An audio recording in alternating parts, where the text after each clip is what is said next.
Hey guys, it's Anna from the In-Flight Life, and I'm here to talk to you today about my cancer journey. So I know that I started this website, this channel, whatever you want to call it out, by just basically recording my journey of becoming a flight attendant again.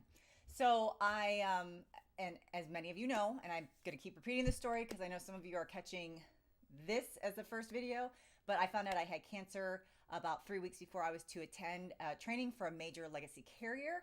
So it kind of put a roadblock. So today I want to answer one of the most frequently asked questions that I get. And the question is, how did you find out you had breast cancer? Very good question.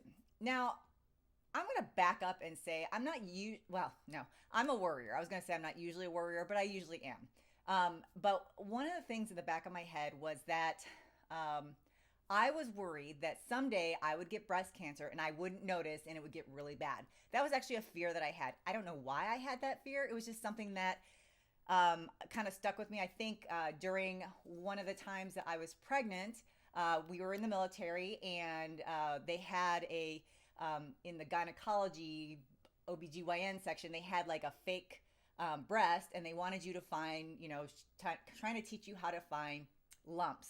And I felt it. I couldn't feel anything. And I felt really dumb because, I couldn't feel it. So I was worried I would never be able to feel any lumps when I would do my breast checks. So fast forward to usually if you don't have a history of breast cancer, which I do not, in your family, in your immediate family, I had no aunts. My mother did not have it. So I had no history of it. So I didn't have to start getting mammograms till I was 40. So at about age 41, they found what was called a fibroadenoma, which is basically like a fatty tissue, fatty cyst, that they kept watch for a couple of years, but they wanted to make sure it didn't turn into cancer. I was going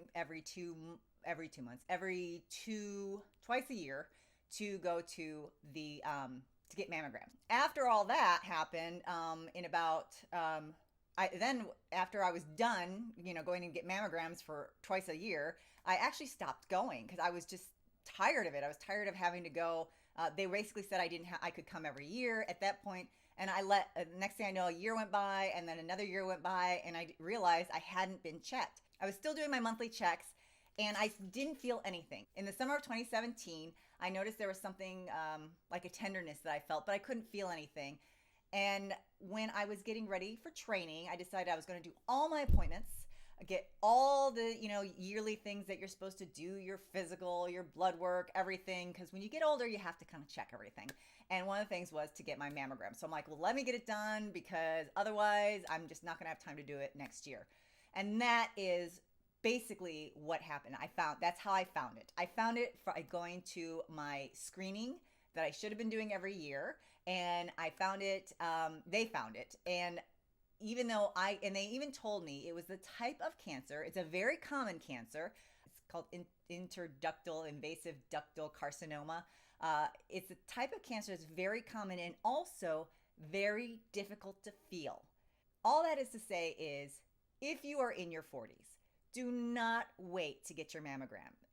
If you feel like there's something going on, if you feel something or something is off, like I said, in the summer, I had noticed there was a new tenderness point during my cycle. So that was something that clued me in that there might be something happening. It could be a cyst, but I don't know. So it was a blessing that it was, I had my physical and I needed to get checked, and that's how we found it. So all that's to say is that is how I discovered I had cancer. I'm very fortunate, like I've said, it's in the very first stages. Of course, I think I mentioned it in another video, because of a certain gene that I have to be a little bit more radical about my treatment. So although it's an early stage, I have to be more aggressive with how I handle it so I don't have a reoccurrence, which we don't want. We don't want to have cancer ever again because cancer sucks, people. It just does. So anyway, that is the frequently asked question I get. So I thought I'd post it right here for you, and I will talk to you later.